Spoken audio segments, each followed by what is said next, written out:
Hello everyone, I hope आप सभी लोग बहुत अच्छे होंगे और उतने ही अच्छे तरीकों से आप सभी लोगों की पढ़ाई चल रही होगी। तो उस पढ़ाई को और भी बेहतर बनाने के लिए इस वीडियो में हम लोग देखने वाले हिंदी की वन शॉर्ट वीडियो, जिससे आपकी जो तैयारी है बहुत अच्छे से हो पाए और आप बोर्ड एग्जाम में आप अच्छा से अच्छा परसेंट स्कोर कर सके। तो सबसे पहले आपका एक ही डाउट रहता है, हमने 2 और वन शॉट वीडियो अपलोड कर चुके हैं संस्कृत और सामाजिक विज्ञान का, जिसमें आप लोगों को में से बहुत से लोगों को डाउट था या बोल सकते हैं क्वेरी था, क्वेश्चन था कि कितने परसेंट इसमें से क्वेश्चन आ सकता है। तो मेरे अकॉर्डिंग अगर मैं नंबर पर बात करूं ना, 75 में इसमें से 40 to 50 मार्क्स का मिनिमम इतना मार्क्स के क्वेश्चंस आपके एग्जाम में देखने को आपको मिल सकता है। ठीक है, ज्यादा भी आ सकती है बट मैं आपको मिनिमम बता रहा हूँ कि 40 to 50 मार्क्स की जो क्वेश्चंस है आपको देखने को मिलेगा ही मिलेगा, उससे ज्यादा भी आपको मिल सकता है। ठीक है, हम मिनिमम आपको बता दिए। फिर चलो देख लेते हैं, आपको समझ आ गया तो आप कुछ नहीं पढ़े तो इस क्वेश्चंस को जितना भी आपको बताया जाएगा उसको एटलीस्ट तैयारी करके चले जाइए, आप आराम से उतना मार्क्स जो है स्कोर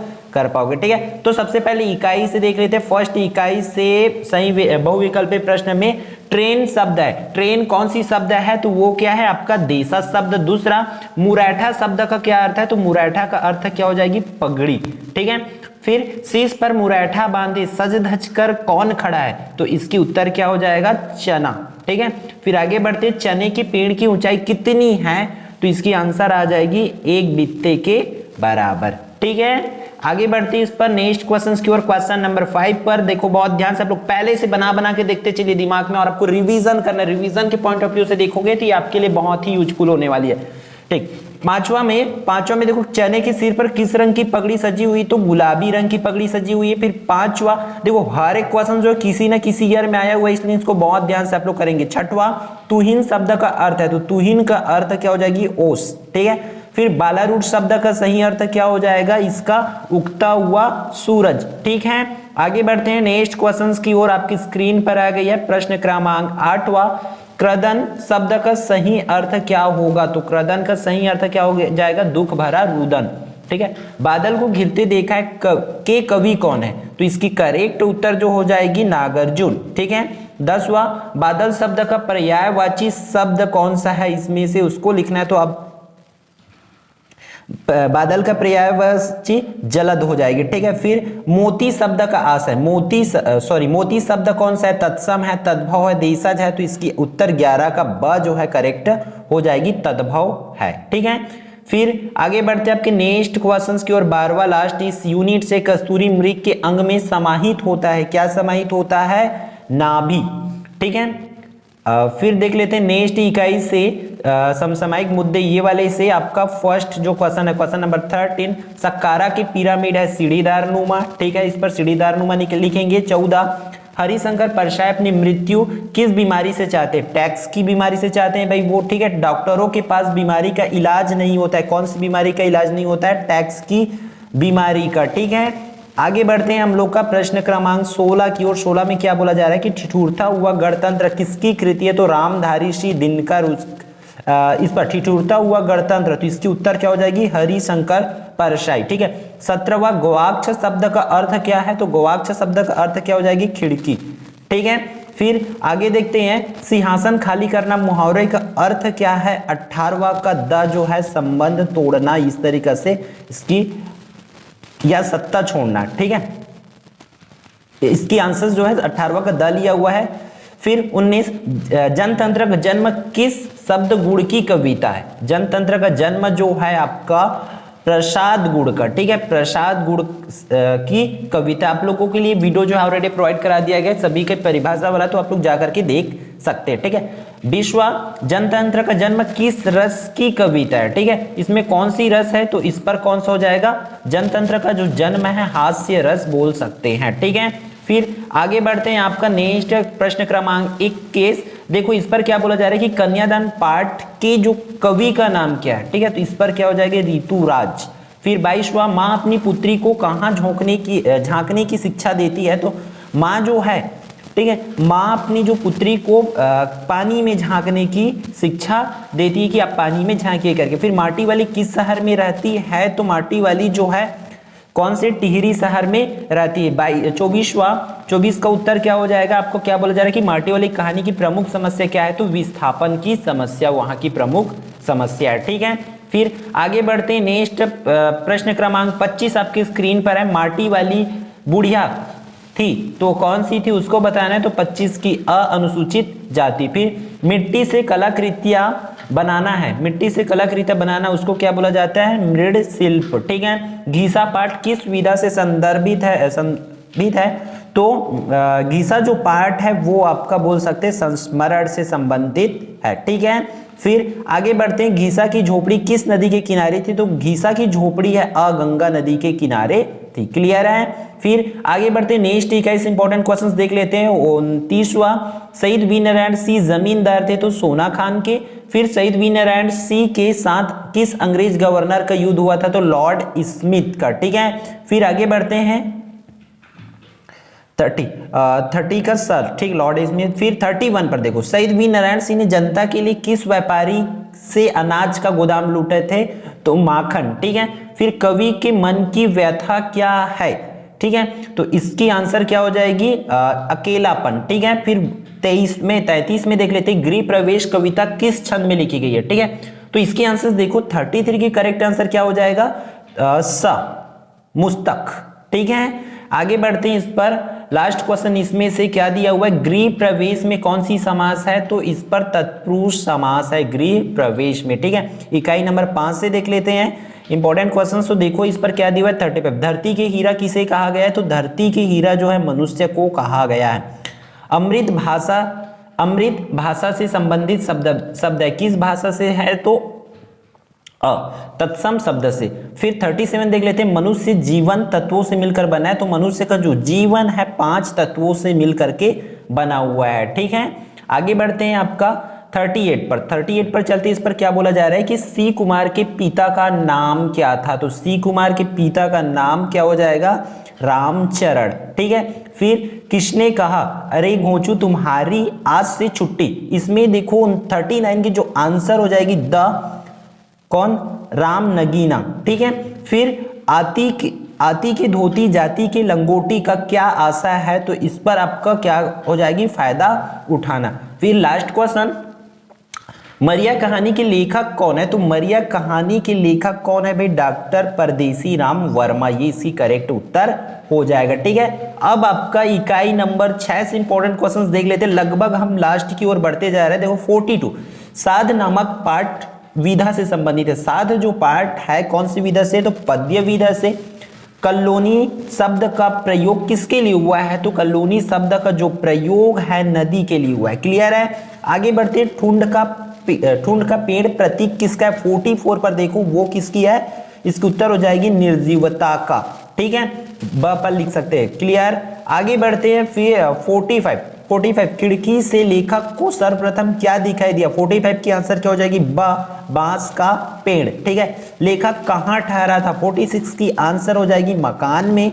फिर सूखा वृक्ष देखकर लेखक को लगा जैसे कोई, तो क्या हो जाएगी इसकी आंसर, 47 का पेड़ का कंकाल खड़ा हो। ठीक है, अब आगे बढ़ते हैं आपका 48 पर, क्या बोल रहे, विचारों के क्रम में अचानक लेखक का ध्यान कहाँ गया, तो विचारों के क्रम में लेखक का जो ध्यान है ठुंड की ओर चला गया था। ठीक है, आपका लास्ट जो इकाई है यहां से क्वेश्चन इंपॉर्टेंट देख लेते हैं, मीराबाई का जन्म कहाँ हुआ था, तो मीराबाई का जन्म जो है 49 की आंसर क्या हो जाएगी, राजस्थान पे। ठीक है, आगे बढ़ते हैं आपका 50 पे, मीरा के आराध्य कौन थे, तो मीरा के आराध्य जो थे आपका ये कृष्ण। ठीक है, फिर आगे कृष्ण के गले में माला सुशोभित हो रही है, कौन सी, वैजंती माला। फिर मैं लेखक कैसे बना, पाठ के लेखक कौन है, 53 का, तो 53 की करेक्ट आंसर जो हो जाएगी श्याम सुंदर दास। ठीक है, फिर आगे बढ़ते हैं, नागर जी के गुरु का नाम क्या था 53 पर। ठीक है, 52 पर मैं लेखक कैसे बना, तो इसकी जो आंसर ये हो जाएगी अमृतलाल नागर। फिर 53 पर देख लेते, तो 53 के जो आंसर होगी, नागर जी के गुरु का नाम क्या था, शरद चंद्र। ठीक है, आगे बढ़ते हैं 54 पर देख लेते हो, कवायद शब्द किस भाषा से संबंधित है, तो कवायद जो शब्द है आपका उर्दू से संबंधित है। जलियांवाला कांड कहाँ हुआ था, तो इसकी आंसर हो जाएगी अमृतसर पर। फिर लेखक ने साहित्य को क्या ना बनाने की बात कही, तो टके कमाने का साधन नहीं बनाने की बात की गई। फिर जेब कतरा पाठ के लेखक कौन है, देख लो आपको हर एक पाठ की लेखक विधा जो है ये तो आपको पता होनी चाहिए, ठीक है। तो ज्ञान, इस पर क्या हो जाएगी, जेब कतरा पाठ के लेखक है ज्ञान प्रकाश विवेक, ठीक है। फिर आपका देखो जो 58 है, जेब कतरा के ने पैसे भेजे थे किनको, जेब कतरा ने 58 का ब जो है माँ को भेजे थे। फिर जेब कतरा पाठ से हमें क्या शिक्षा मिलती है, तो मानवीय संवेदना की। फिर लास्ट क्वेश्चन आपका, लेखक जेब कतरा कैसे बना, तो बेरोजगारी के कारण, ठीक है। तो आपको मैं बता दूं, हम जो भी आंसर्स आपको ऊपर जो बताए हैं वो सिर्फ और सिर्फ नीचे जो आंसर आप देख रहे हैं उसके बेसिस पर बताए। तो अगर किसी भी प्रकार की अगर त्रुटि है तो आप लोग उसको सुधार देना और कमेंट करके भी बता देना, ठीक है, ताकि हर किसी लोगों का मतलब गलती से भी गलती ना हो और आप अच्छा से अच्छा मार्क्स जो है स्कोर कर पाओ, ठीक है। आगे बढ़ते हैं, इस पर हम लोग कब क्या देखेंगे, रिक्त स्थानों की पूर्ति वाला, ठीक है। तो रिक्त स्थानों की पूर्ति को भी आपको बहुत ध्यान से करना पड़ेगा, लगभग इसमें भी हम लोग 60 रिक्त स्थान की पूर्ति देखने वाला है। तो देखो फर्स्ट जो है, फर्स्ट क्वेश्चन आ गया आपकी स्क्रीन पर, हठीली खालिस्तान के लिए प्रयुक्त हुआ है, तो हठीली जो है अलसी के लिए प्रयुक्त हुआ है, ठीक है। फिर केदारनाथ अग्रवाल का जन्म खालिस्तान में हुआ था, तो सन 1911 में लिखेंगे यहाँ पर, ये वाली ऑप्शन ठीक हो जाएगी, ठीक है। फिर आगे बढ़ते हैं, इसमें बसंत शब्द का अर्थ क्या होगा, तो बसंत शब्द का अर्थ होगा ऋतु, यहाँ ये वाली ऑप्शन करेक्ट होगी। फिर चौथा, अमरेश्वर के कंठ से ही खालिस्तान निकलती है, तो अमरेश्वर के कंठ से ही नर्मदा निकलती है। फिर पांचवा, खालिस्तान सोन और नर्मदा की बाल सुबह क्रीड़ाओं की भूमि है, तो इस पर क्या हो जाएगी, माइकी बगिया, ठीक है। पांचवा का आंसर क्या हो जाएगी, माइकी बगिया। छठवा, दृष्टि का धुंधला का दूर करने के लिए खालिस्तान का अर्क डाला जाता है, तो इस पर क्या लिखेंगे, गुलाब, ठीक है, गुलाब का वली हो जाएगा। सातवां, अमरकंटक का गर्व खालिस्तान को माना जाता है, तो अमरकंटक का गर्व जो है सोन नदी को माना जाता है। क्लियर है। नेक्स्ट इकाई पर चलते हैं, यहाँ की इंपॉर्टेंट क्वेश्चंस आपकी स्क्रीन पर आप लोग देख पा रहे होंगे, सभी को अच्छे से आपको देख लेना है।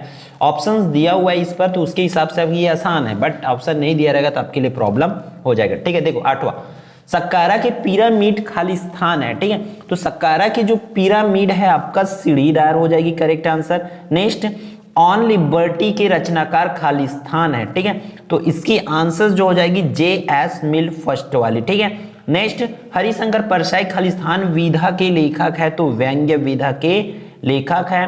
फिर हरिशंकर परसाई का निवास खालिस्तान था, तो जमानी गांव जो था वो क्या था, उनका निवास था, ठीक है। बीमारी से परसाई जी का खालिस्तान आशय था, तो बीमारी से महत्वाकांक्षा, ठीक है, महत्वाकांक्षा आशय था। कवि दिनकर खालिस्तान के लिए सिंहासन खाली करने के लिए बात कही, तो जनता के लिए सिंहासन जो है खाली करने की बात कही है, ठीक है। फिर अगला, प्रसाद शब्द का विलोम कौन सा हो जाएगा, प्रसाद का विलोम जो हो जाएगा कुटिया। फिर भारतीय संविधान खालिस्तान को लागू हुआ था, तो सन 1950 को हो जाएगा, ठीक है। फिर 16वां प्रश्न देख लेते हैं, राष्ट्रीय एवं ओजस्वी विचारधारा के कवि कौन थे, तो इसकी आंसर आप लोग लिखेंगे रामधारी दिनकर, जो ये वाली ऑप्शन है, ठीक है। फिर आगे बढ़ते नेक्स्ट इकाई नंबर 3 से, यहाँ की इंपॉर्टेंट क्वेश्चंस देख लेते हैं। देखो इस पर आपको क्या करना है, प्रश्न क्रमांक 17, माटी शब्द का तत्सम शब्द खालिस्तान है, ठीक है, तो माटी का तत्सम शब्द कौन सा हो जाएगा, इस पर आपको लिखना है मृतिका, ठीक है। 18वां, छूकर शब्द का हिंदी शब्द खालिस्तान होगा, छूकर का तो स्पर्श करना, ठीक है। मनुष्य शब्द का पर्यायवाची शब्द मानव हो जाएगा, ठीक है। 19वां पे क्या लिखेंगे, मानव। घिसा नाम पड़ने का कारण खालिस्तान था, तो घिसट कर चलना के कारण उनका नाम पड़ा था, ठीक है। फिर आगे देख लेते हैं आपका प्रश्न क्रमांक 21, क्या बोल रहा जा रहा है कि कोटर शब्द का अर्थ क्या हो जाएगा, तो कोटर शब्द का जो अर्थ है घोषला। फिर भक्तिन महादेवी की खालिस्तान थी, तो सेविका थी, क्या हो जाएगी आंसर, भक्तिन जो है महादेवी वर्मा की सेविका थी। महादेवी वर्मा का जन्म खालिस्तान में हुआ था, तो 1907 में हुआ था महादेवी वर्मा का जन्म। पुरस्कार कहानी की नायिका खालिस्तान थी, तो मधुलिका आ जाएगी इसके आंसर में। फिर मधुलिका के प्रेमी का नाम था, तो उनका नाम जो है अरुण हो जाएगा, क्लियर। आगे बढ़ते हैं आपका इकाई नंबर 4 से, तो इस पर भी इंपॉर्टेंट क्वेश्चन है, उसके आंसर्स देख लो आप लोग बहुत ध्यान से। सतीश जायसवाल जी का जन्म खालिस्तान को हुआ, तो इनकी जो जन्म है 1942 को, ठीक है। फिर बनमाली कथा समान खालिस्तान को मिला है तो सतीश जय सवाल हो जाएगी इसकी आंसर। ठीक है, फिर 28 में आपका क्या आ जाएगा, एकाकी जीवन की व्यथा को खालिस्तान नामक कविता में चित्रित किया गया तो गृह प्रवेश कविता में चित्रित किया गया। जायसवाल जी खालिस्तान के अध्यक्ष रहे तो इसकी आंसर क्या हो जाएगी, छत्तीसगढ़ सृजन पीठ। क्या लिखेंगे, छत्तीसगढ़ सृजन पीठ के, ठीक है, पीठ। फिर 30वां में देखो, खालिस्तान का the statesman award for rural reporting सम्मान मिला, किनको मिला, किनके लिए, पत्रकारिता के लिए। ठीक है, क्या हो जाएगी, पत्रकारिता। फिर इकाई नंबर 5 की ओर बढ़ते हैं, यहाँ की इंपॉर्टेंट क्वेश्चंस देख लेते हैं। पसीने की तुलना खालिस्तान से की गई है तो अमृत से की गई। फिर कवि ने जीवन के प्रति खालिस्तान को अपनाने पर बल दिया गया तो सकारात्मकता को अपनाने की बल दिया गया। कोठी शब्द से आशय तो धान रखने की जगह। फिर भगवती लाल सेन का जन्म खालिस्तान में हुआ तो भगवती लाल सेन का जो जन्म है वो कहां पर हुआ, दुर्ग में हुआ। ठीक है, फिर समझौती का क्या अर्थ है, शाम। फिर रामचरण को खालिस्तान बीमारी हो गई थी तो लकवा की बीमारी। फिर 37 पर देखो क्या बोला जा रहा है, वर्मा जी को सन 2003 में पंडित रविशंकर विश्वविद्यालय द्वारा मानद खालिस्तान उपाधि प्रदान की गई थी तो डिलीट। ठीक है, डिलीट लिखेंगे आप लोग। फिर 38 देख लेते हैं, आगे बढ़ते हैं हम लोग का 2 क्वेश्चन है इस इकाई से। रविंद्र दर्शन की रचयिता खालिस्तान है तो रविंद्र दर्शन के रचयिता कौन है भाई, उसकी आंसर्स क्या हो जाएगी, शेषनाथ शर्मा। ठीक है, शेषनाथ शर्मा फर्स्ट वाली। सील की कविता खालिस्तान छंद में है तो उसकी आंसर क्या हो जाएगी, बरवै छंद में है। क्लियर है। अब अगला इकाई देख लेते हैं, इकाई नंबर 6 से इंपॉर्टेंट क्वेश्चंस। तो देखो इस पर क्या दिया हुआ है, 40 आरसी प्रसाद सिंह को खालिस्तान का कवि कहा जाता है तो आरसी प्रसाद सिंह जी को जो है आपका यौवन का कवि कहा जाता है। क्या लिखेंगे, यौवन। ठीक है, फिर जीवनदायी झरना के खालिस्तान 2 किनारे होते हैं तो सुख दुख 2 किनारे होते हैं। क्या लिखेंगे इस पर, सुख दुख 2 किनारे होते हैं। क्लियर है, आगे बढ़े। ठीक, फिर अभी देखो जीवन एक खालिस्तान के समान है तो जीवन एक झरने के समान है, आप लोग लिखेंगे। फिर जीवन का झरना कविता के कवि खालिस्तान है तो जीवन के झरना की कविता है आरपी प्रसाद सिंह, लिखेंगे आरपी प्रसाद सिंह। हिटलर को लेखक ने खालिस्तान की संज्ञा दी है तो हिटलर को लेखक ने डिक्टेटरी, ठीक है, डिक्टेटरी की जो है संज्ञा दी गई है। फिर एक था पेड़ और एक था ठुंड खालिस्तान विधा से संबंधित है तो वो जो है भाई निबंध विधा से आपका संबंधित है। फिर डिक्टेटरी खालिस्तान भाषा का शब्द है तो वो जो है विदेशी शब्द है। ठीक है, फिर मानव जीवन खालिस्तान के शांत प्रवाह सा है तो इस पर क्या लिखेंगे, नदी, नदी के शांत प्रवाह सा है। साध में खालिस्तान जीवन की मधुर कल्पना की गई है तो 48 में आंसर हो जाएगी शांति प्रिय जीवन की हो जाएगी। क्लियर। फिर आगे बढ़ लेते हैं आपका 49 पर हाँ, सुभद्रा कुमारी चौहान की खालिस्तान कविता प्रसिद्ध है तो झांसी की रानी लिख सकते हैं इस पर। फिर साध कविता में खालिस्तान की कल्पना की गई है तो मृदुल की कल्पना की गई है इस पर। 51 बिखरे मोती रचना जो है खालिस्तान की किनकी है तो सुभद्रा कुमारी चौहान की। तो ये देखो हर एक क्वेश्चन जो किसी न किसी ईयर में आया होगा इसलिए बहुत ध्यान से सबका प्रैक्टिस करते चलिए, रिवीजन जो है करते चलिए। ठीक है, लास्ट यूनिट है हम लोग का, यूनिट नंबर 7। मीरा की भाषा खालिस्तान थी तो मीरा की जो भाषा है राजस्थानी। फिर मीरा के लिए विष का प्याला खालिस्तान ने भेजा तो मीरा के लिए विष की प्याला जो है राणा ने भेजे थे। फिर मीरा को अमोलक वस्तु खालिस्तान ने दी थी तो श्री कृष्ण ने दी थी। हिटलर को लेखक ने खालिस्तान कहा। ठीक है, तो हिटलर को लेखक ने जो है तानाशाह कहा था। ठीक है, फिर 56 खालिस्तान की प्रवृत्ति लेखक की आत्मा को हीन और मलिन कर देती। 56 की आंसर देखिए तो जो उदार, इस पर क्या लिखेंगे आप लोग, उदार की प्रवृत्ति। फिर 57 में क्या हो जाएगी, साहित्य टके कमाने का साधन नहीं है, कथन जो है आपका पंडित श्याम बिहारी मिश्र जी की है। ठीक है, फिर माँ को खालिस्तान रुपए मनी ऑर्डर मिला था तो माँ को जो है 58 में 50 रुपए का मनी ऑर्डर मिला था। क्लियर है। फिर आपका देख लेते हैं लास्ट 2-3 क्वेश्चंस बाकी है। ठीक है, जैसे कि आप लोग देख पा रहे हैं इस पर 59 देख लेते। जेब कतरा खालिस्तान विधा के अंतर्गत आता है तो जेब कतरा जो है कहानी के अंतर्गत आता है भाई। फिर जेब कतरा खालिस्तान लेखक की लघु कथा है तो ज्ञान प्रकाश विवेक ज्ञान प्रकाश विवेक को लिखा है। माँ तो सबकी एक जैसी होती है, कथन खाली स्थान का था तो जेब कतरे का था, ठीक है, जेब कतरे का था। गॉस्टरबी के अनुसार खाली स्थान पराजय की घड़ी थी तो गोधूली जो है पराजय की घड़ी थी। फिर लास्ट आपका क्वेश्चन है गोधूली के रचनाकार कौन है, तो H.H. मुनरो, ठीक है, क्या लिखेंगे H.H. मुनरो। तो आपको एक चीज और है, इसको स्क्रीनशॉट ले लीजिए क्योंकि जो भी आंसर आपको बताया गया है इसी के बेसिस पर ही बताया गया है, इसलिए बहुत ध्यान से इसको कर लेना है। और एक बात और, अगर अभी तक आप लोग वीडियो देखने में, आपकी तैयारी में, पढ़ाई में वीडियो को लाइक करना भूल गए होंगे तो लाइक जो है कर दीजिए भाई, ताकि आपको अपनी तरफ से हमें सपोर्ट मिल पाए, आप हमें अपना सपोर्ट जो है शो कर पाओ, ठीक है, तो लाइक जरूर कीजिए। फिर इस पर देखो रिक्त सही जोड़ी है, जितना भी आपको सही जोड़ी दिखाया जा रहा है सबको आपको बहुत अच्छे से कर लेना है। आंसर भी बिलो में दिखाया जा रहा है, नीचे में दिखाया जा रहा है, तो सभी को रोक रोक करके आप लोग देख लेंगे, ठीक है, इसको कर लेंगे। वैसे भी इसमें सबको 1 से 2 आती, मतलब आप लोग इसको आराम से कर लेते हो, है ना, क्योंकि वो सही जोड़ी मतलब उसमें नहीं जा रहा तो उसमें जाएगा, ये तो आपको फिक्स पता होती है, इसलिए सभी को बहुत ध्यान से आप लोग को कर लेना है, जितने भी है सबको, ठीक है। तो यहाँ से अब हम लोग का देख लेते हैं लघु उत्तरीय प्रश्न। तो अब सिर्फ आपको सुनने का काम करना है, मैं क्वेश्चंस भी बोलूंगा और आंसर भी बताऊंगा, आपको दिमाग में रिवीजन जो है करना है, ठीक है। तो सबसे पहले हम लोग 2 अंक वाले इंपॉर्टेंट क्वेश्चन देखेंगे। वैसे एक चीज और मैं आपको बता दूं कि आपको 100% चाहिए, मतलब लगभग कि मेरा पूरी तरह से तैयारी हो जाए, मुझे इधर उधर ना भगना पड़े, तो आपके लिए एक चीज बनी है भाई, वो क्या आप सब लोग जानते हैं, अगर चैनल पे पुराने हो तो वो है निचोड़ सीरीज। तो आप लोग निचोड़ सीरीज से जाकर कंप्लीटली अपनी तैयारी को फिक्स कर सकते हैं, क्योंकि निचोड़ सीरीज में हम आंसर नहीं बताएंगे, इसमें तो हम आंसर आपको दिखा रहे हैं, बता रहे हैं, बोल रहे हैं, पढ़ के सुना रहे हैं, आपको आंसर समझाने की कोशिश करें। बट निचोड़ सीरीज में हम सिर्फ और सिर्फ आपके लिए क्वेश्चन बना रखे जिससे आपको प्रैक्टिस करना है, ताकि वहां से अगर लगभग जो है मिनिमम 80% क्वेश्चन फंसने की चांसेस है, तो क्योंकि हमने उसमें सब कुछ डाल दिया है तो उससे बाहर जाने की संभावना बहुत कम है, इसलिए उस क्वेश्चन से आप लोग जाकर के प्रैक्टिस जरूर करना इसके बाद, ठीक है। वीडियो अवेलेबल है चैनल पर, तो आप लोग वहां से जाकर के सिर्फ 10-10 मिनट 5-5 मिनट की वीडियो है, वहां से आपको क्वेश्चन देखना है और आंसर अपने माइंड में जो है रिवाइज करना है, ठीक है। तो चलो 2 अंक वाले क्वेश्चन देखते हैं। फर्स्ट इकाई से चंद्रग्रहण से लौटती बेर कविता में किस अलंकार का प्रयोग हुआ है, तो उस पर भाई याद रखना मानवीकरण अलंकार का प्रयोग हुआ है। किसमें? चंद्रग्रहण से लौटती बेर में। क्लियर है? हाथ पीले करने का क्या अर्थ है, तो हाथ पीले करने मुहावरे का अर्थ जो होता है विवाह करना। तो ये दोनों क्वेश्चन तो बहुत आसान है, इसको तो यूं ही कर लोगे।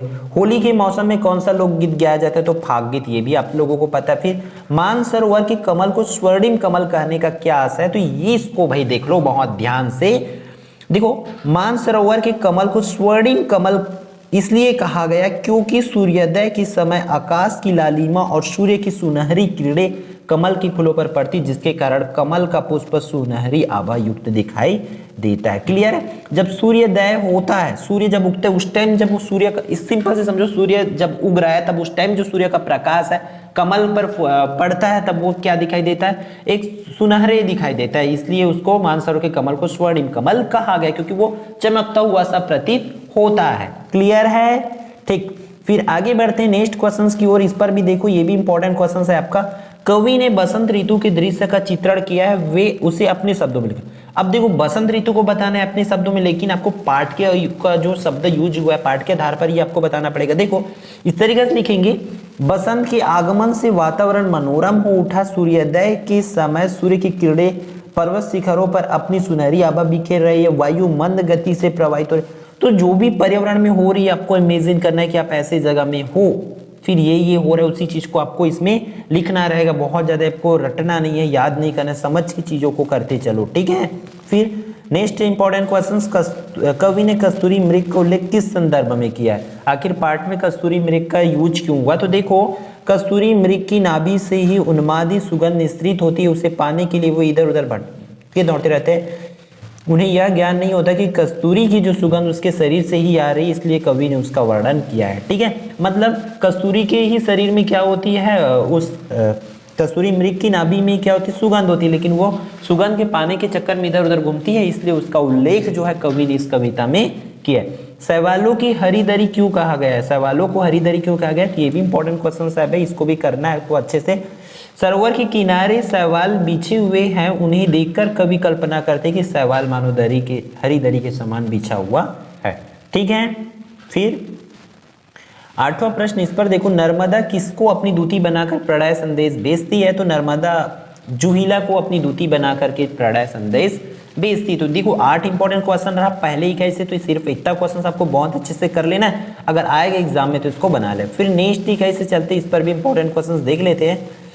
देखो क्या बोल रहे हैं, दुनिया में क्या नहीं, ये क्वेश्चन जो 4 मार्क्स के लिए भी आती है भाई, याद रखना, इसमें 2 नंबर के लिए दिया हुआ है, 4 मार्क्स के लिए आती है। इस बार 4 मार्क्स में इसको क्वेश्चन बैंक में दिया हुआ है, तो इसको 4 मार्क्स के लिए आपका काम आ सकता है। देखो, दुनिया में क्या नहीं, कौन सी चीजें नहीं अपने हाथों पैदा नहीं की, इस कथन को ध्यान में रखकर मजदूरों के द्वारा किए गए निर्माण कार्यों का वर्णन अपने शब्दों में जो है करना है।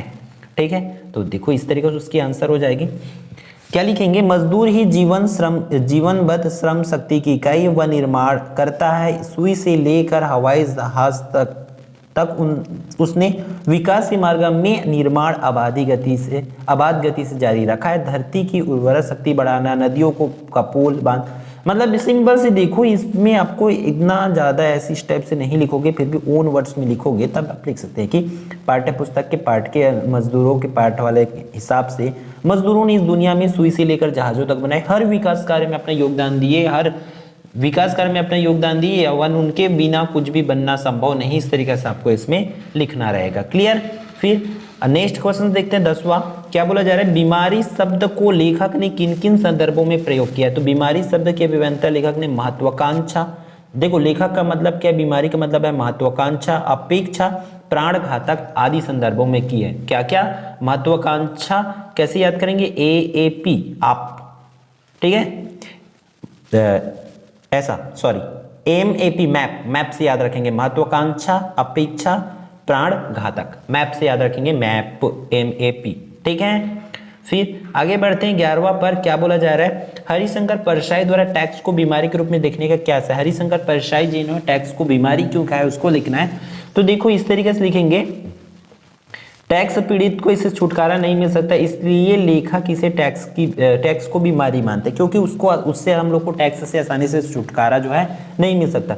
टैक्स बीमारी नहीं हो सकता है, जिन पर टैक्स लगता है वह उनकी आय का प्रमाण देता है, अतः टैक्स देने में इनकार नहीं होना चाहिए, ये कवि कहना चाहते हैं। ठीक है, फिर नेक्स्ट, लेखक टैक्स की बीमारी को क्यों अपनाना चाहते हैं? तो वो आखिर टैक्स की बीमारी क्यों अपनाना चाहते हैं? जाहिर सी बात है, अगर इसके बिना भी आप लिख सकते हो, लेखक टैक्स की बीमारी इसलिए अपनाना चाहते हैं क्योंकि वो भी चाहते हैं कि उनकी जो आय है बढ़े, हमारा भी आय बढ़े और हम भी टैक्स पटाए, इसलिए जो है लेखक टैक्स की बीमारी को अपनाना चाहते हैं। इस तरीके से आपको इसमें लिखना रहेगा। ठीक है, फिर नेक्स्ट क्वेश्चन, प्रस्तुत पाठ गद्य की कौन सी विधा से संबंधित है? तो ये व्यंग्य विधा हो जाएगी। इस पर देखो पाठ का नाम ही नहीं लिखा है, तो इस टाइप के क्वेश्चन आएगा, थोड़ा सावधानी से करना। अभिषेक राजा का नहीं, ये इंपॉर्टेंट क्वेश्चन है भाई। ठीक है, अभिषेक राजा का नहीं, यह प्रजा का है, या किस अवसर पर कहा गया? तो भारत में गणतंत्र की स्थापना हो इसलिए। ठीक है, इसलिए ये कहा गया कि अभिषेक राजा का नहीं, प्रजा का होनी चाहिए। क्लियर है। फिर आगे बढ़ते हैं आपका 15वां क्वेश्चन पर। इस पर क्या बोला जा रहा है, जब जनता की भौहें क्रोध में तन जाती तब क्या क्या होता है? ठीक है, आप लोग एक चीज और करना कि कमेंट करके जरूर बताना कि इसमें से कितनी जो तैयारी आपका लगभग आपके अकॉर्डिंग कितने % हो गई है। ठीक है, जब जनता की भौहें क्रोध में तनती है तो परिवर्तन की आंधी जो है चलने लगती है, धरती हिल जाती है और तूफान होने लगता है। ठीक है, जब जनता की भौहें क्रोध में तन जाते हैं तब क्या क्या होता है, परिवर्तन की आंधी चलती है, धरती हिल जाती है और तूफान होने लगता है। ये 3 चीज होता है, इन तीनों को याद रखेंगे। क्लियर। आगे बढ़ते प्रश्न क्रमांक 16 की ओर। बदली हुई परिस्थितियों में अब राजदंड किसे बनाया जाएगा और क्यों? तो बदली हुई परिस्थितियों में देश का विकास मजदूरों और किसानों के हाथ में होगा, अतः फावड़े और हल को राजदंड बनाया जाएगा। ठीक है, जनता की सहनशीलता के कवि ने क्या क्या उदाहरण दिए? तो इसकी आंसर आप लोग इस तरीके से लिखेंगे कि जनता की सहनशीलता के उदाहरण देते हुए कवि कहते हैं कि वह मिट्टी की तरह अबोध है। ठीक है, मतलब सिंपल से समझो, जनता की सहनशीलता की मतलब देते हुए वो मिट्टी की तरह अबोध है। जैसे मिट्टी को हम खने कोड़े कुछ भी करते हैं, है ना, खनन करते खुदाई करते हैं, तो इस तरीके से करते हैं, तो सेम उसी तरीके जनता की जो सहनशीलता को मिट्टी से तुलना किया गया है, ये आपको लिखना है। चाहे जितनी भी पीड़ा सहनी पड़े वह मुंह नहीं खोलती, मिट्टी की तरह हमने मिट्टी से तुलना की गई ना, तो जनता की सहनशीलता के कवि ने क्या क्या उदाहरण दिए, तो मिट्टी से तुलना किया। इस तरीके से आपको लिखना है। मिट्टी को जिस तरीके से हम जितना भी उस पर करें वो कुछ नहीं बोलते, उसी तरीके से जो सहनशील व्यक्ति होते हैं वो कुछ भी नहीं बोलते हैं। ठीक है, फिर आगे बढ़ते प्रश्न क्रमांक 18वां और 19 दो लास्ट क्वेश्चन है इस इकाई से। जगत का सबसे विराट जनतंत्र किसे गया? तो भारत के जनतंत्र को जगत का सबसे विराट जनतंत्र कहा गया है। सिंपल सटीक आंसर है उसका। किसी भी लोकतांत्रिक देश में नागरिकों का जागरूक होना क्यों आवश्यक है? तो इस जाहिर सी बात है कि लोकतंत्र तभी सफल होगा। तो क्या लिखेंगे? किसी भी लोकतांत्रिक देश में नागरिकों को जागरूक होना इसलिए आवश्यक है ताकि जो लोकतंत्र है सही से संचालित हो सके, लोगों को अपने अधिकार और कर्तव्यों का सही से निर्वहन कर पाए, इसलिए वहां के लोगों को जागरूक होना जो है आवश्यक होती है। इस तरीके से आपको लिखना है। क्लियर? फिर नेक्स्ट इकाई देख लेते हैं 2 अंक वाली इंपॉर्टेंट क्वेश्चंस।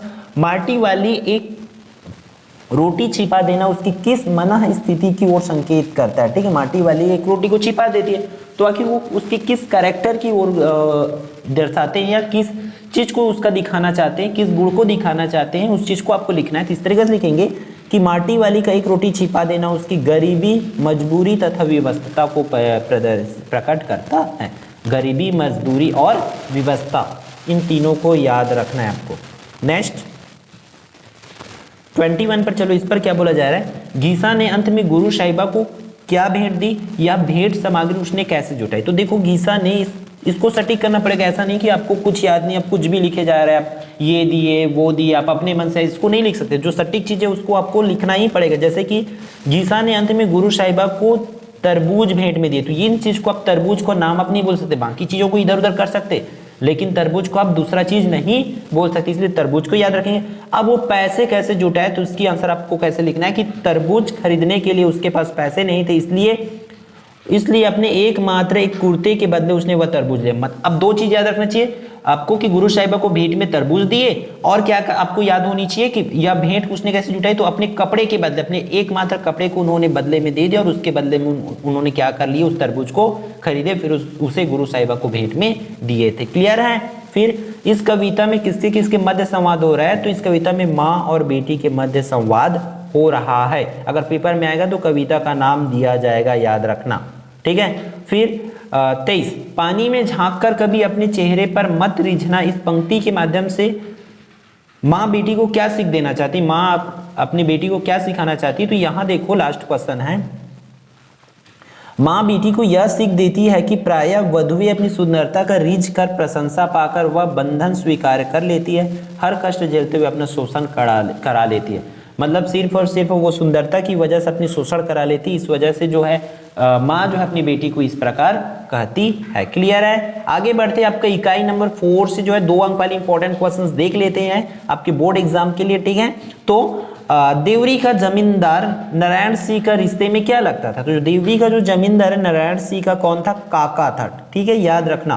फिर नेक्स्ट, शहीद वीर नारायण सिंह किस संचेतना के संवाहक थे, तो शहीद वीर नारायण सिंह पुनर्जागरण काल में 19वीं शताब्दी राजनैतिक सामाजिक, ठीक है, दो चीज, राजनैतिक सामाजिक संचेतना के संवाहक थे, राजनैतिक और सामाजिक दोनों। क्लियर है? फिर 26 पे चलते, 26वें नंबर पर सूनापन दूर करने के लिए कवि कौन कौन से उपाय करता है। 2 अंक के लिए इंपॉर्टेंट क्वेश्चन है, 2019 और 2020 दोनों साल में आया हुआ है। देखो सूनापन, इस पर देखो आपको इस तरीके से लिखना पड़ेगा कि सूनापन दूर करने के लिए कवि चौखट पर धान की बाली लटकाकर चिड़ियों को आमंत्रित करता है। ठीक है, क्या करता है? पहला काम, कोई चौखट है, चौखट पर धान की बाली, चौखट किनको बोलते हैं, जो दरवाजे होती है उनके, ठीक है, तो उन पर क्या कर देते, वो धान की बाली को लटका देते और चिड़ियों को आमंत्रित करते। फिर घर के भीतर की दीवार पर एक आईना लगा देते ताकि चिड़ियों की चहल पहल से उसके घर का सूनापन दूर हो सके करके। ठीक है, दो चीज करते, एक तो चौखट पर धान की बाली लगाते और घर के अंदर में आईना लगाते, ये दोनों चीज करते, इन दोनों को याद रखना, फिर बाकी अपने शब्दों में आप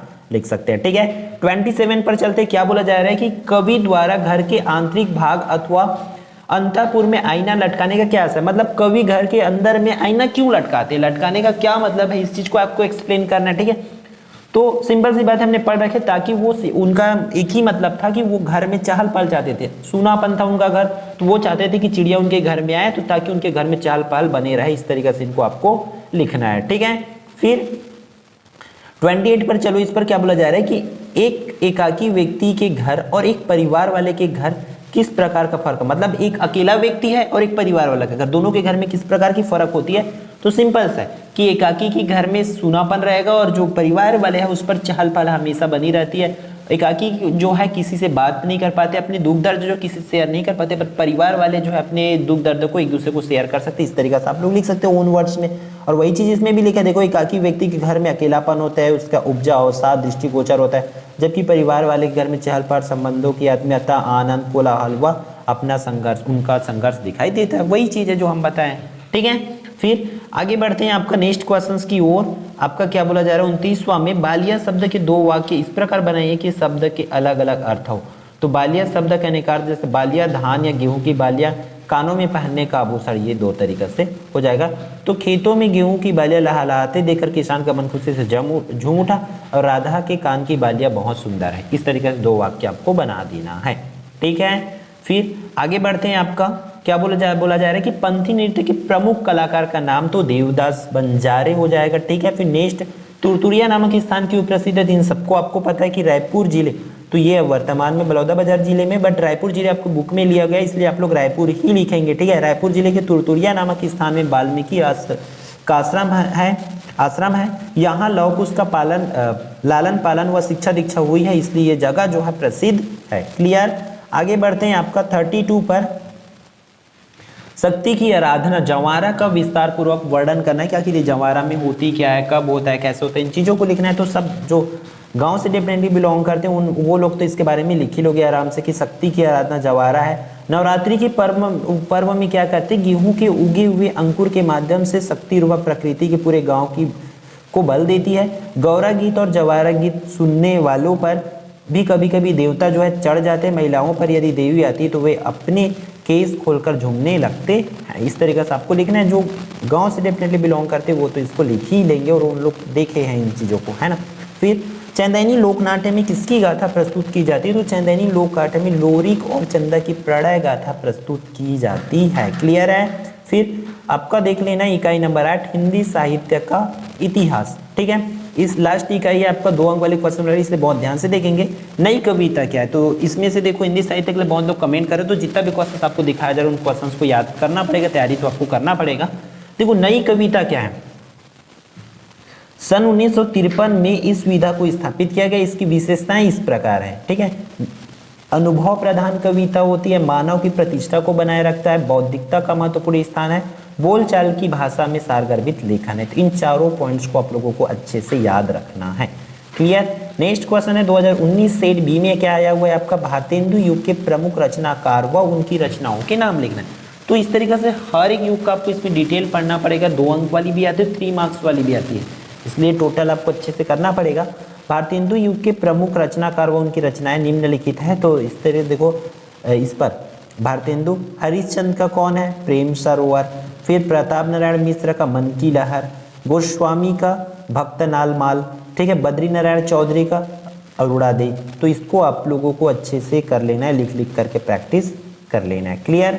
फिर नेक्स्ट बढ़ते हैं, इस देखो 17 और 19 पर आया, हो सकता है 23 पर भी आ जाए। द्विवेदी युग का नाम किस साहित्यकार के नाम से जाना जाता है? इस युग की किन्हीं 3 प्रमुख प्रवृत्तियों का आपको उल्लेख करना, मतलब विशेषताएं जो आपको लिखना है। इस तरीके से हो जाएगी। देखो द्विवेदी युग का नाम प्रसिद्ध साहित्यकार आचार्य महावीर प्रसाद द्विवेदी हुई, ठीक है, महावीर प्रसाद द्विवेदी के नाम से है। फिर इसकी प्रवृत्तियां देखो, कविता में राष्ट्रीयता की भावना होती है, कविता में काव्य में मानवता की राष्ट्रीयता की भावना, मानवता की भावना, काव्य विषय पर क्षेत्र विस्तृत होता है, प्रकृति का स्वतंत्र चित्रण होता है, नीति और आदर्श का प्रधानता होती है, हास्य व्यंग का उल्लेख। तो सबको इस तरीके से आपको सटीक जो है याद रखना पड़ेगा। इसमें आप अपने मन से कुछ भी नहीं लिख सकते कि ये होता है वो होता है। एटलीस्ट इसको पूरे आपके भाग हिंदी में ये वाली जो यूनिट है उसको ज़्यादा अच्छे से आपको करना पड़ेगा, ठीक है। तो इन सभी क्वेश्चंस को, सभी विशेषताएं, रचनाएं जो है जितना भी है सबको आपको अच्छे से कर लेना है, ठीक है। चलो तो फिर अब देखते हैं आपका 3 अंक वाले इंपॉर्टेंट क्वेश्चंस को, जिससे आपका बोर्ड एग्जाम में 3 अंक वाली भी जो नंबर्स है वो फिक्स हो पाए, ठीक है। तो सबसे पहले इकाई नंबर 3 से देखते हैं कौन कौन सा माटी वाली, कन्यादान, घीसा पुरस्कार, इन चारों पार्ट में से आपका क्वेश्चंस आना है। तो चलो देखते हैं। फर्स्ट क्वेश्चन आपके स्क्रीन पर है, माटी वाली का कंटर किस प्रकार था? 2018 में आया है, 2022 में आया है, ठीक है। तो इस पर देखो, रद्दी कपड़े को मोड़कर बनाए गए एक गोल डिब्बी के ऊपर लाल चिकनी मिट्टी के चुलबुल भरा कनस्तर टीका रहता है, ठीक है। उसके ऊपर ढक्कन नहीं था, उसे काटकर निकाल दिया गया था, क्योंकि ढक्कन कि न रहने पर कंटर के अंदर मिट्टी भरने और फिर उसे खाली करने में आसानी होती थी। इस तरीके से आपको उसको लिखना पड़ेगा। क्लियर है। फिर माटी वाली का एक रोटी छिपा देने, इसको 2 अंक के लिए हमने भी देखे। तो देखो क्या क्या गरीबी, मजदूरी और विवशता को क्या करती है, प्रकट करती है। क्लियर है। अगर आप 3 अंक के लिए इतना छोटा आपको तो नहीं लिखना पड़ेगा, शब्द सीमा को भी आपको ध्यान रखना पड़ेगा। 50 शब्द मतलब 5 लाइन में आपको तो लिखना पड़ेगा भाई इसको, है ना। तो आपको इसको बढ़ाने के लिए सिंपल सी है कि आप लोग क्या लिखोगे, पाठ्य पुस्तक के माटी वाली पाठ के आधार पर माटी वाली एक गरीब व्यक्ति थी। इस तरीके से आपको कंप्लीट लिखना पड़ेगा, पूरी स्टोरी को छापना पड़ेगा कि वो मिट्टी की कंटर उठाती थी, इस तरीके से मिट्टी पहुंचाने का काम करती थी, तो उसकी रोटी छिपा देने का, इस तरीके से आपको आगे पीछे करके उसको बढ़ा के लिखना पड़ेगा। क्लियर है, आपको आगे होगा समझ। फिर नेक्स्ट क्वेश्चन, घर की मालकिन ने पीतल के गिलासों को अभी तक संभाल कर क्यों रखा था। वो मालकिन जो है पीतल के गिलास को संभाल कर क्यों रखी थी, तो इसको आपको ऐसे वैसे नहीं लिखना है, स्टोरी के हिसाब से लिखना है भाई।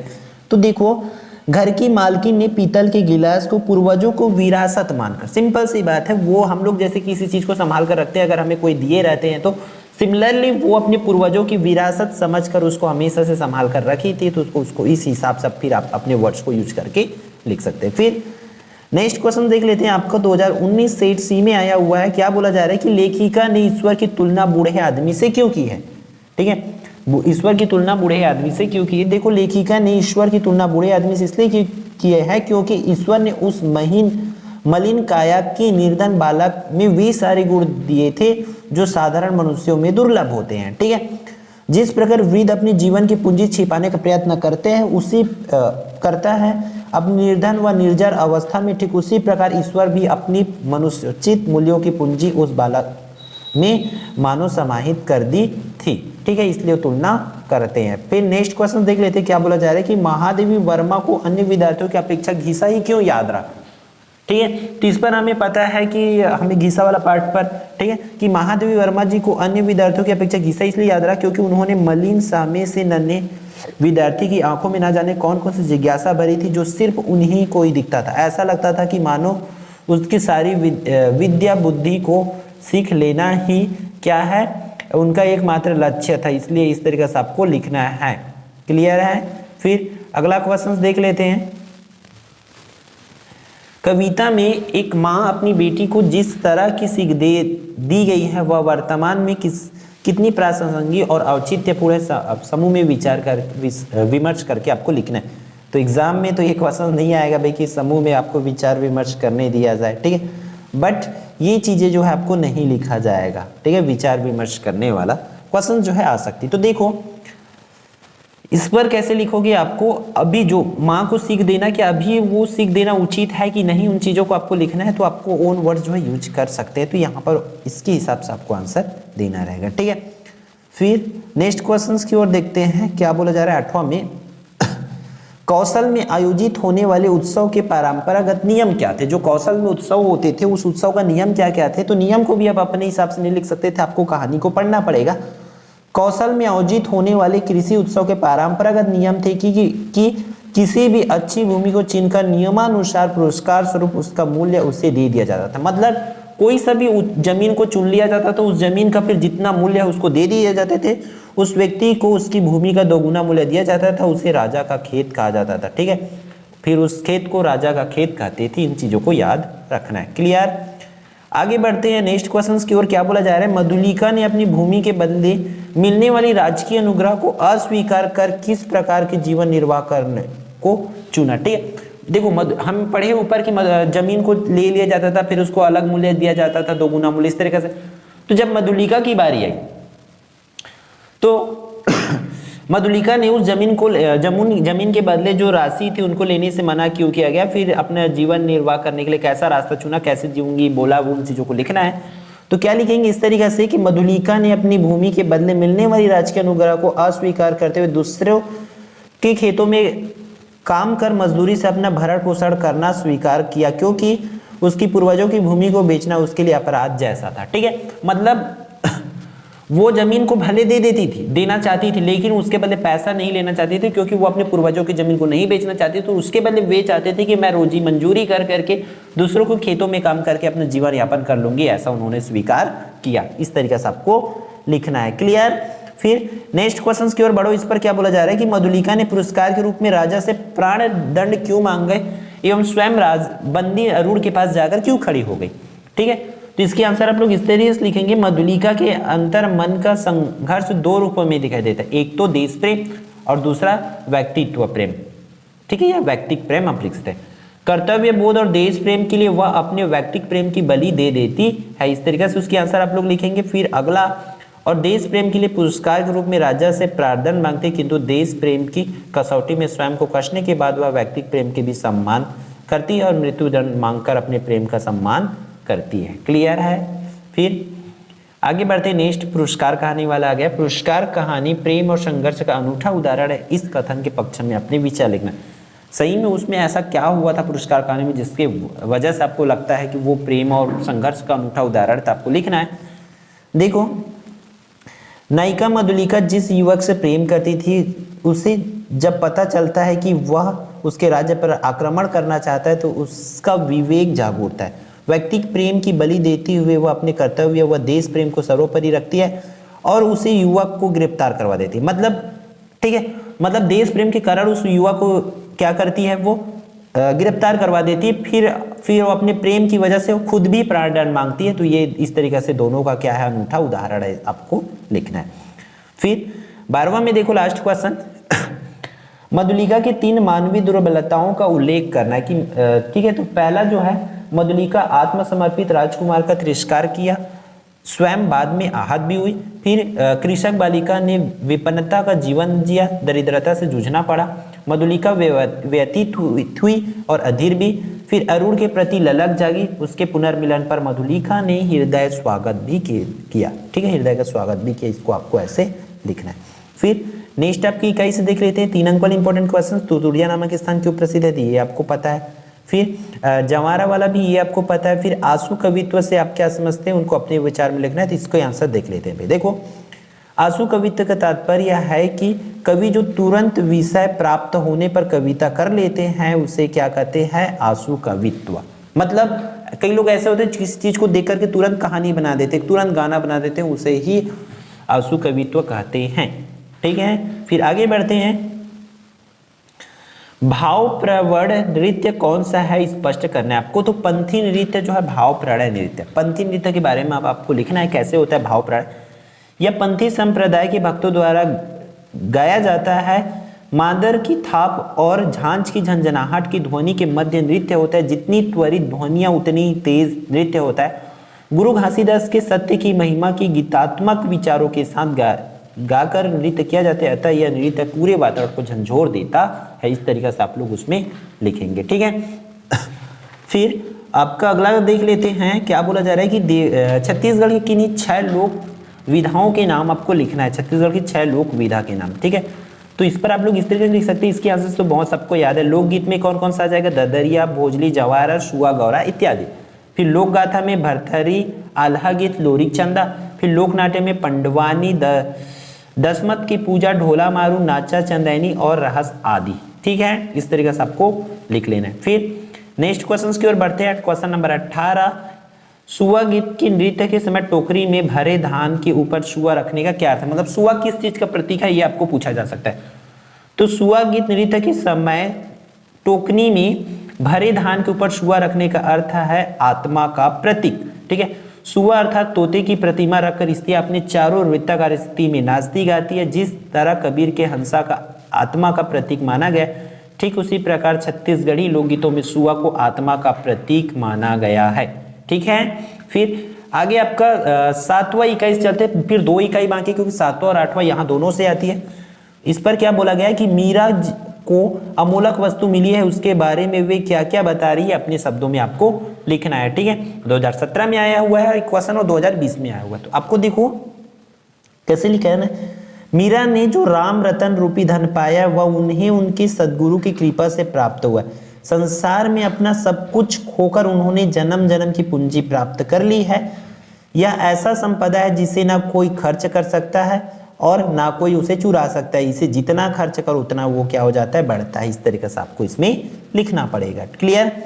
फिर आगे बढ़ते हैं, next and most important question, Sharad लेखक बनने के लिए शरद बाबू के क्या क्या सुझाव थे कि आप लेखक कैसे बन सकते हैं। तो देखो, लेखक बनने के लिए शरद बाबू ने अनेक सुझाव दिए थे जो इस प्रकार है। पहला, लिखना हो अपने अनुभव से लिखना, ठीक है। पहला, जो लिखना हो उसे अपने अनुभव से लिखना। फिर लिखने के बाद तुरंत किसी को सलाह नहीं लेना, वरना उसे 2-3 महीनों के बाद रख लेना और ठंडे मन से स्वयं ही सुधार करना। इस तरीके से सुझाव दिए। फिर क्या करने के लिए बोल रहे हैं, जब संतोष हो कि रचना ठीक है तो दूसरों को दिखाना, अपनी कलम से किसी की निंदा मत करना, ये बोले। फिर अपने कमाए धन में से कुछ न कुछ जमा करो और ना कर सको तो किसी से उधार भी मत लो, क्योंकि उधार की वृत्ति लेखक की आत्मा को हीन और मलिन कर देता है। इस तरीके से आपको बोल रहे हैं, ठीक है। फिर अगला इंपॉर्टेंट क्वेश्चन, ये सब क्वेश्चन जो है 4 अंक के लिए भी इंपॉर्टेंट है। देखना आपको 4 अंक में भी यही सब क्वेश्चन देखने को मिलेगा। साहित्य को टके कमाने का साधन कभी नहीं मानना चाहिए, ये कहने के पीछे क्या विचार है। तो देखो, साहित्य को टके कमाने का साधन नहीं मानना चाहिए क्योंकि साहित्य स्वान्यता सुखाय नहीं होता, ठीक है।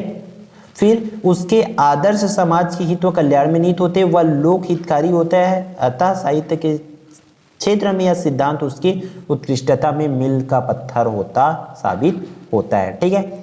फिर आगे बढ़ते हैं, हम लोग का इंपॉर्टेंट क्वेश्चंस देख लेते हैं आपके। हाँ, नेक्स्ट, ये आपके हिसाब से कौन कौन से काम गलत है जिन्हें हमें नहीं करना चाहिए, ठीक है। तो ये क्वेश्चंस बैग में भी है, तो इसको बहुत ध्यान से आपको करना है।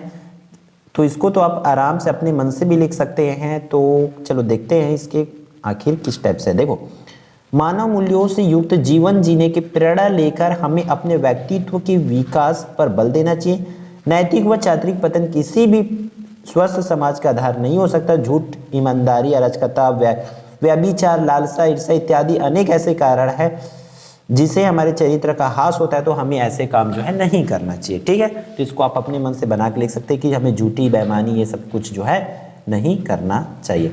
फिर लास्ट इकाई है आपका, यहाँ से 3 अंक वाले इंपॉर्टेंट क्वेश्चन आने वाले, हिंदी साहित्य के इतिहास। तो इसमें छायावाद किसे कहते हैं उसकी परिचय आपको लिखना है। इस तरीके से पूरे के आंसर्स को आपको लिखना पड़ेगा। फिर प्रगतिवाद की विशेषताएं, देखो इस पर क्या होती है। प्रगतिवाद जो होती है सामाजिक यथार्थ का चित्रण, जैसे भुखमरी, बेरोजगारी।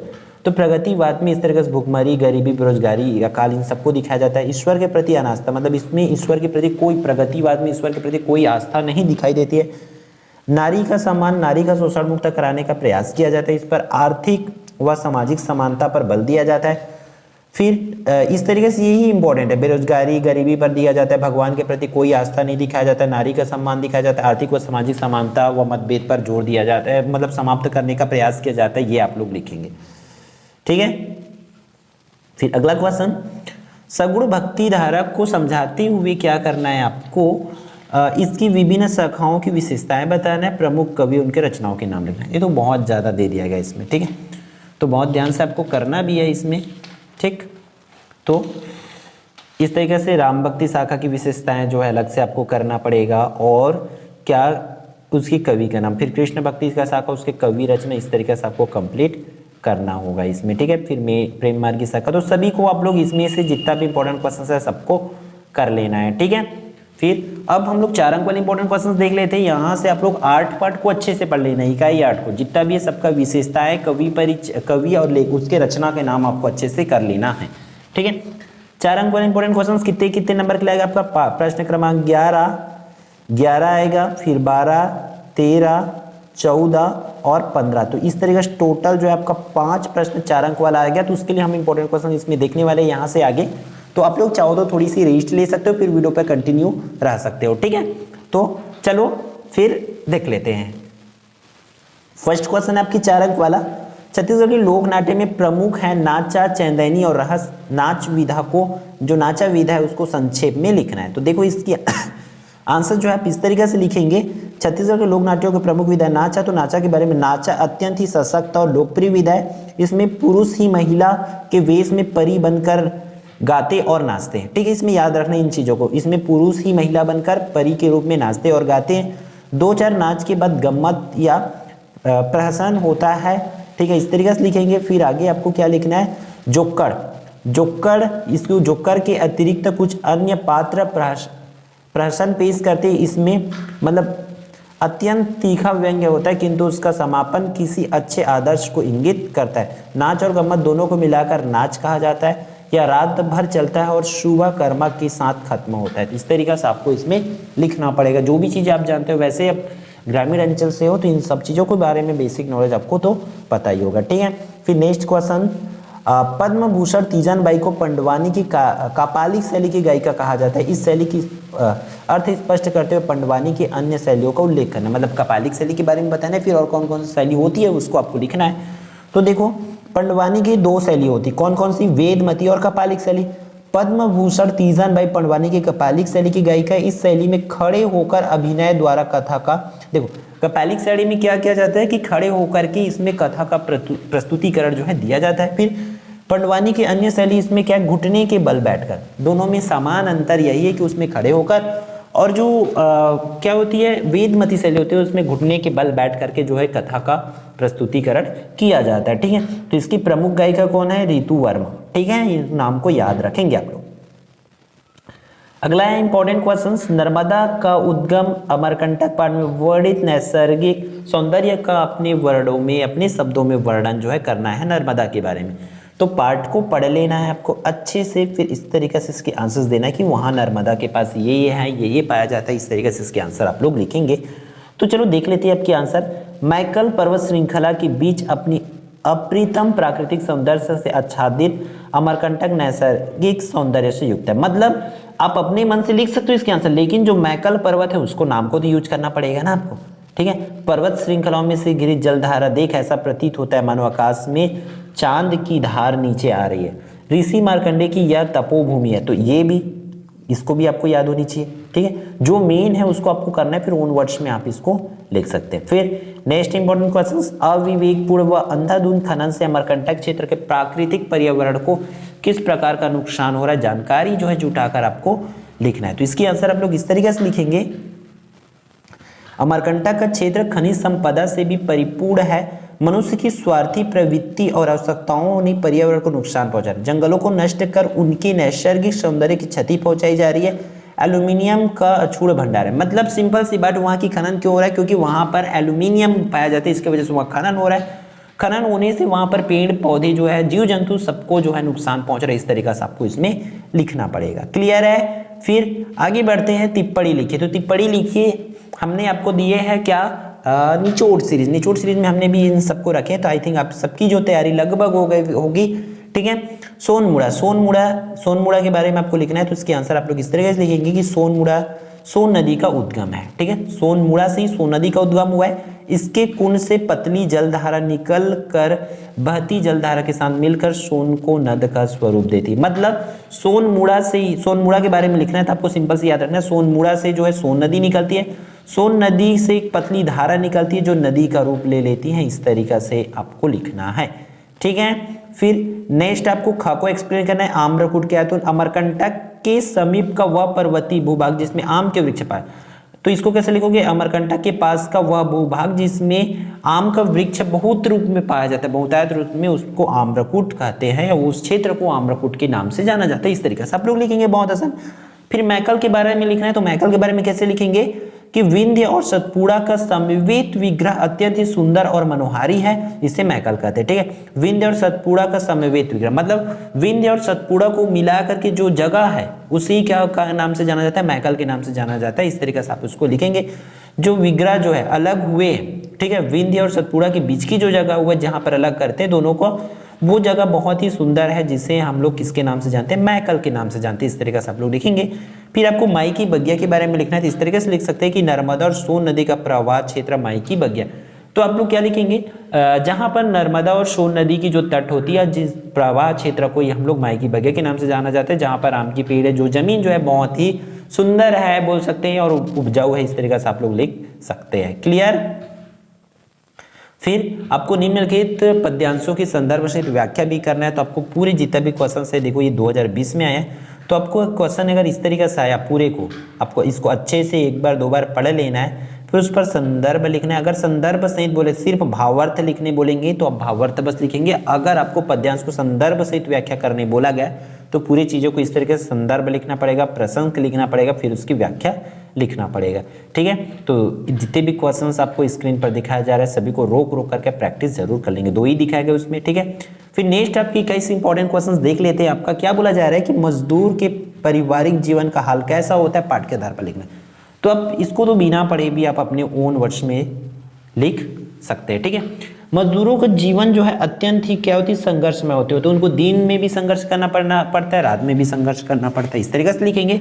उनका जीवन नाटकीय है, समाज में उनकी स्थिति तुच्छ है, जो मिल जाए उससे ही वो क्या होते हैं, संतुष्ट होते हैं। पेट भर खाने के लिए उन्हें दिन भर भटकना पड़ता है, दिन में काम रात में काम उसको करनी पड़ती है। पेट भर सके तो वक्त का भोजन तक ढूंढने के लिए उनको इधर उधर भटकना पड़ता है, इस तरीके से लिखेंगे। उनकी जो स्वास्थ्य स्थिति, शिक्षा स्थिति सब कुछ जो है बहुत ही दयनीय और कमजोर होती है, इस तरीके से आप लोग लिखेंगे। ठीक है, फिर भी वो इतने अपने इसी में ही क्या खुश होने की पूरी कोशिश करते हैं और खुशी जीवन जो है व्यतीत करते हैं, इस तरीके से आप लोग लिख सकते हैं। ठीक, नेक्स्ट, मजदूर को श्रम शक्ति की इकाई क्यों कहा गया? इस पर देखो अगर हम इसको छोड़ दें तो अपने वर्ड्स में लिखो, उन वर्ड्स में, तो आप वैसे इसको मिला के लिखना है। तो श्रम शक्ति की इकाई इसलिए कहा गया क्योंकि इस टाइम में, इस दुनिया में मजदूरों द्वारा हर एक चीज को बनाया। मजदूर जो है एक छोटी सी सुई से लेकर के बड़े बड़े जहाजों तक मजदूर बनाए, एक छोटे से ईंट से लेकर के बड़ी बड़ी मकानों को जो है मजदूर बनाए हैं। इस तरीके से आप लोगों को इसमें लिखना है।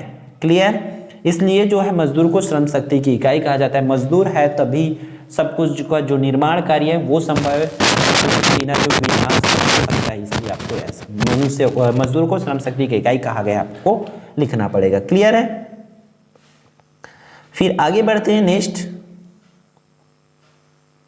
ये वाली 12वां क्वेश्चन देख लेते हैं, इंपॉर्टेंट। सबका दुख अलग अलग होता है, किस किस तरह के दुख का अनुभव आपने किया उसको लिखना है। कोई व्यक्ति अपनी आर्थिक विपन्नता से दुखी है तो कोई टैक्स देने के कारण दुखी है, मतलब जो गरीब है वो भी दुखी होता है, अमीर है वो भी दुखी होता है। किसी के पास धन की कमी तो किसी के पास वैभव विलास वस्तुओं की। ठीक है, कोई व्यापार से हानि से तो कोई बिजली की समस्या से, कोई महंगाई से दुख है।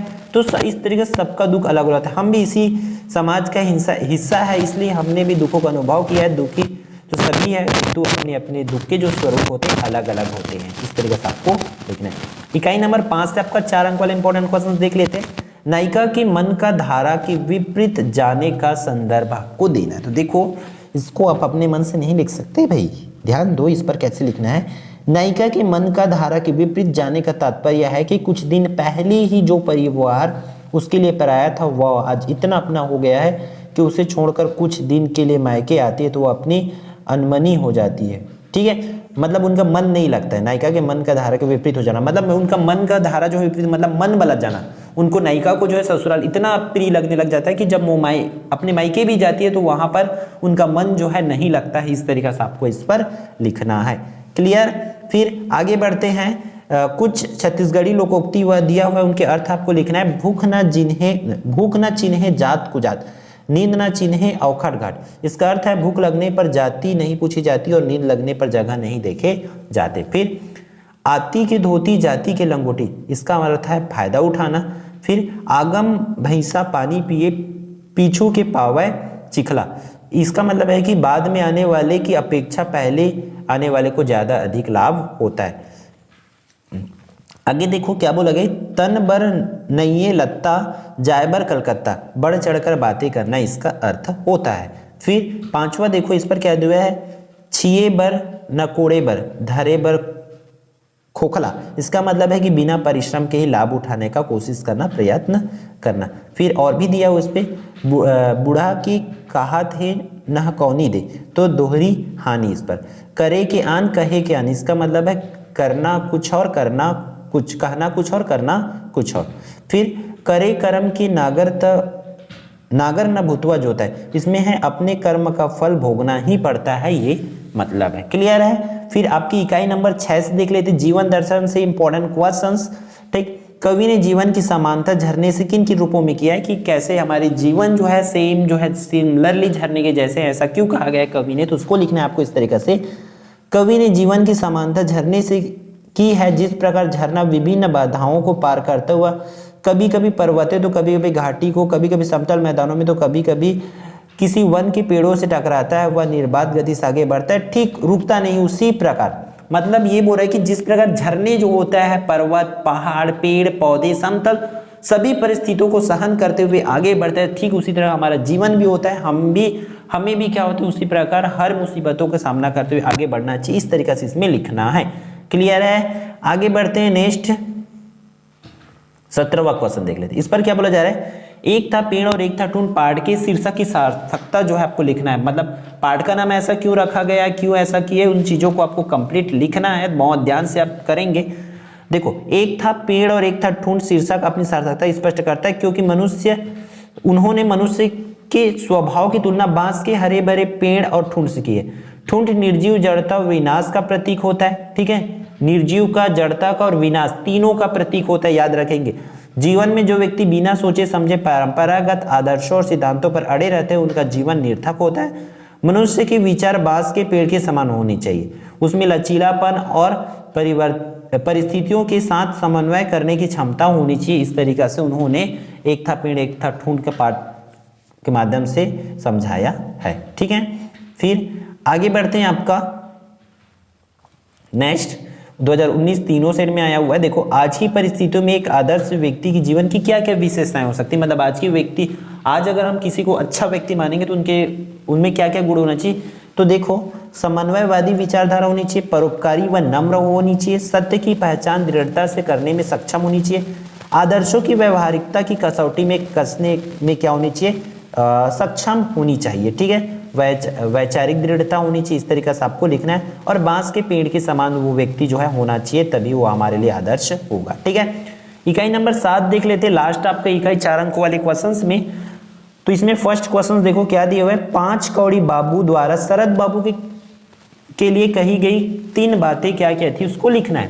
मतलब जो 5 कौड़ी बाबू है, शरद बाबू के लिए क्या क्या बात कही थी, उनको लिखना है। तो पहला जो लिखना सो अपने अनुभव से लिखना, ये कही गई है। फिर अपनी रचना को लिखने के बाद तुरंत किसी को नहीं दिखाना, पहले उसको कुछ दिन रख देना है, हमने पढ़ रखे ना इसको, फिर उसको गणन मनन कर लेना है, अपने से अध्ययन कर लेना है कि हाँ भाई सही है कि नहीं है, क्या त्रुटि है क्या नहीं है, उन चीज़ों को आपको कर लेना इस तरीके से। फिर अपनी कलम से किसी की निंदा मत करना, ये बात कहा गया है। ठीक है, 3 चीज़ों को आपको लिखना है। फिर आगे बढ़ते हैं। जो राणा ने मीराबाई को विष का प्याला क्यों भेज दिया और मीराबाई उस विष को पीते हुए क्यों हंसी, अपने विचार लिखना है। ठीक है, क्यों भेजे और उसने पी करके हंसे क्यों, उन चीजों को आपको लिखना है। तो इस तरीके से लिखेंगे कि मीराबाई द्वारा कृष्ण भक्ति में पद रचना और नाचना गाना सामंती राज परिवार की परंपराओं के अनुकूल नहीं था। ठीक है, राज परिवार ने कई बार उन्हें विष देकर मारने की कोशिश की थी, लेकिन वे सफल नहीं हो सके। कृष्ण की भक्ति में वे इतनी डूबी रहती थी कि उन्हें जब राणा ने विष का प्याला भेजा तो वे उसे चरणामृत समझकर हंसते हुए पी गए। उनकी निश्चल भक्ति का ही परिणाम था कि वह जहर भी उनके लिए अमृत हो गया, वह निष्प्रभावी हो गया था, इसलिए वह हंस रही थी। इसको आपको लिखना पड़ेगा। ठीक है, फिर आगे बढ़ते हैं आपका इंपॉर्टेंट क्वेश्चंस की ओर। हम लोग ये वाली, ठीक है, लास्ट क्वेश्चंस आपकी 4 अंक वाले, उन 4 बिंदु को लिखे जहां पर गोधूली कहानी में परिस्थितियां जो है बदल जाती है। तो ये इंपॉर्टेंट क्वेश्चंस है, अभी आपको इसी के हिसाब से लिखना पड़ेगा, है ना। अगर कहानी पढ़े हो तो तब तो ठीक है, अगर नहीं पढ़े तो हर एक कहानी को हिंदी में ही, अगर आपको अच्छा मार्क्स चाहिए तो पूरे कहानी को भैया एटलीस्ट 1 बार 2 बार पढ़ लो, आपको क्वेश्चन आंसर याद नहीं करना पड़ेगा।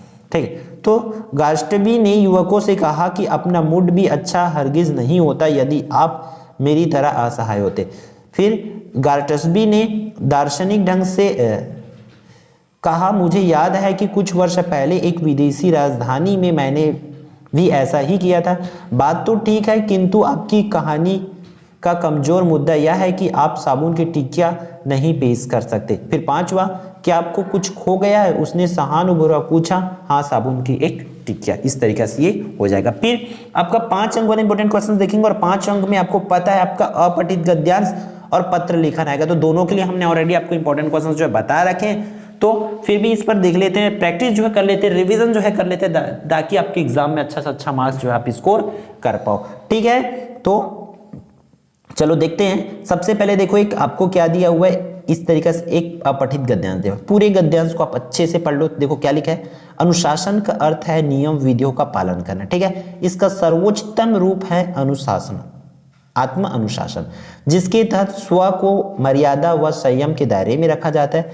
अनुशासित व्यक्ति अपने आचरण से मूल्यों को व्यवहार में ढालकर आदर्श प्रस्तुत करता है। वह आत्मनियंत्रण से विवेकपूर्ण निर्णय लेता है और कौन सा कृत्य करने के लायक और कौन सा त्याज्य उसको भी कर लेता है। अनुशासन एक प्रकार का भाव है जो लोक मंगल की ओर प्रवृत्त रहता है। समाज शासन लोक और सदाचार आदि के नियमों का अनुपालन अनुशासन का ढंग है। अनुशासन नैतिकता से परे नहीं है। इस तरीके से आपको कम से कम 2 बार पढ़ लेना है ताकि आपका नीचे जो भी आपको दिया जाए वो बन जाए। ठीक है, ये 22 में आया था।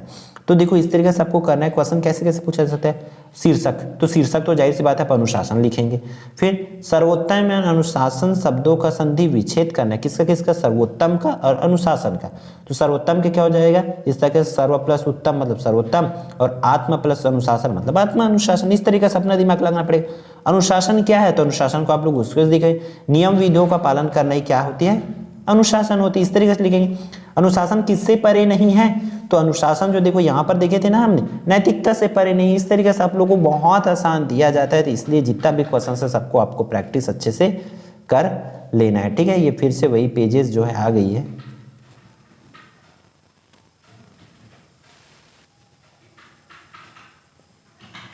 ठीक है, तो ये सब कुछ को आप लोग बहुत अच्छे से कर लेना। ये भी नेक्स्ट पैराग्राफ आपका चौथा की क्वेश्चन आंसर्स ये है। सब चीज को आपको अच्छे से प्रैक्टिस करना है। ठीक है, सभी देखो पैसेज आप 1-2 बार पढ़ोगे तो अच्छे से हो जाएगा। फिर अब देख लेते हैं पत्र लेखन। पत्र लेखन जो है इस पर आपका क्या क्या पूछा जा सकता है, उन चीजों को जो क्वेश्चन बैंक में उसको तो आपको करना ही है। ठीक है, फिर प्रैक्टिस कर लेते हैं। लिखने की तरीका वगैरह को कंप्लीट आप लोग ध्वनि विस्तारक यंत्र के लिए आप लोग इस तरीके से लिख सकते हैं। सेवा में श्रीमान महोदय जी, रायपुर। विषय को, अब विषय को यहाँ से लिखेंगे। ठीक है, विषय ध्वनि विस्तारक यंत्रों में प्रतिबंध लगाने होते हैं। माननीय महोदय इस तरीके से लिखेंगे। निवेदन है कि अब जहाँ से भी वो क्वेश्चन में जो भी दे रहे उसको लिखे। निवेदन है कि हम देवेंद्र नगर के क्षेत्र कक्षा 12वीं के विद्यार्थी हम सभी आपका ध्यान पड़ोस के ध्वनि प्रदूषण फैलाने वाले तत्वों को आकर्षित करना चाहते हैं कि हमारी कॉलोनी के आसपास में ऐसे अवांछित असामाजिक तत्व है जो समय समय पर अपनी नासमझी का परिचय देते हैं। वे कभी कभी गाने बजाने का कार्यक्रम करते हैं या लाउड स्पीकर, रेडियो, दूरदर्शन इत्यादि से आवाज़ चलाते रहते हैं, जिससे हमारी पढ़ाई में जो है मन नहीं लगता या हम पढ़ाई में व्यवधान होता है।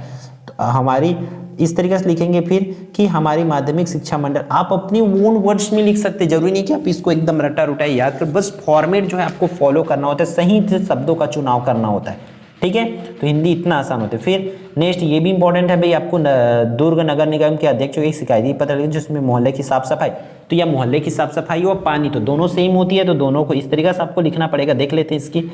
फिर से इसमें पेज जो है मिसअंडरस्टैंडिंग की वजह से अलग आ गई है पेज।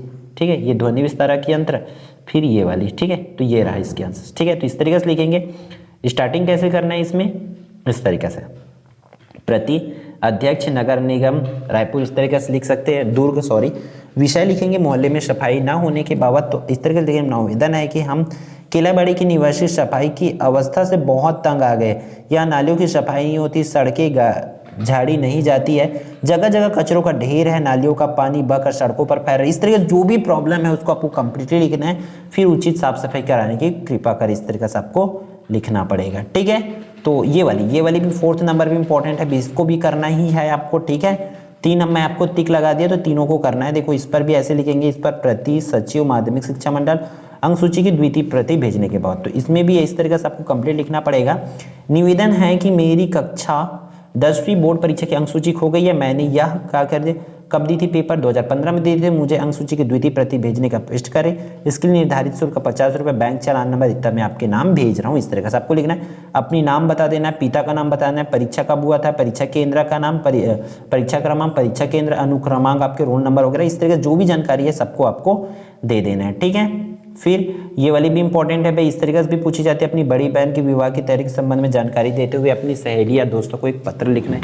ठीक है, तो इसको भी आपको अच्छे से कर लेना है। ठीक है, तो फिर अब हम लोग देख लेते हैं आपका निबंध में। आपको निबंध में भी स्वाभाविक सी बात है, आपको बता दिया गया कि क्या क्या करना है, तो सब चीज़ों को कर लेंगे। ठीक है, तो स्वच्छ भारत का अभियान, तो निबंध में आपको चीज़ों को याद रखना है। निबंध को पूरी चीज़ें आपको बताया दिखाया नहीं जा सकता अभी। ठीक है, आपको पॉइंट टू पॉइंट लिखना है और वर्ड्स की ध्यान रखना है। 250 बोला गया है, 250 से 300, तो इन शब्द सीमा को आप लोग ध्यान रखेंगे। मतलब आपको लगभग 300 बोलता हूँ 30 लाइन में तो आपको लिखना ही है, कम से कम 2.5 पत्ते में होनी चाहिए आंसर्स। ठीक है, तो जितना भी आप कर लिए जीवन में खेलों का महत्व कर सकते हैं, स्वच्छता अभियान से रिलेटेड कर सकते हैं, ठीक है, कोई इंटरनेट या मोबाइल की दुष्प्रभाव, कंप्यूटर, इससे रिलेटेड एक आप कर सकते हैं, ठीक है। तो आई होप ये पूरी वीडियो आपके लिए यूजफुल होगा, तो वीडियो को लाइक करना और यदि आप लोग चैनल पर नए होंगे तो चैनल को सब्सक्राइब जरूर करना, ठीक है। तो मेरे हिसाब से तो यहाँ तक बहुत कम ही लोग आप लोग वीडियो देख रहे होंगे, जिस लाइन को मैं बोल रहा हूँ उस लाइन को बहुत कम लोग सुन रहे हैं, कौन सुन रहे हो भाई कमेंट करके जरूर बताएंगे, ठीक है। तो आप लोग जो व्हाट्सएप ग्रुप है वो ज्वाइन कर लेंगे ताकि आपकी बाकी आने वाले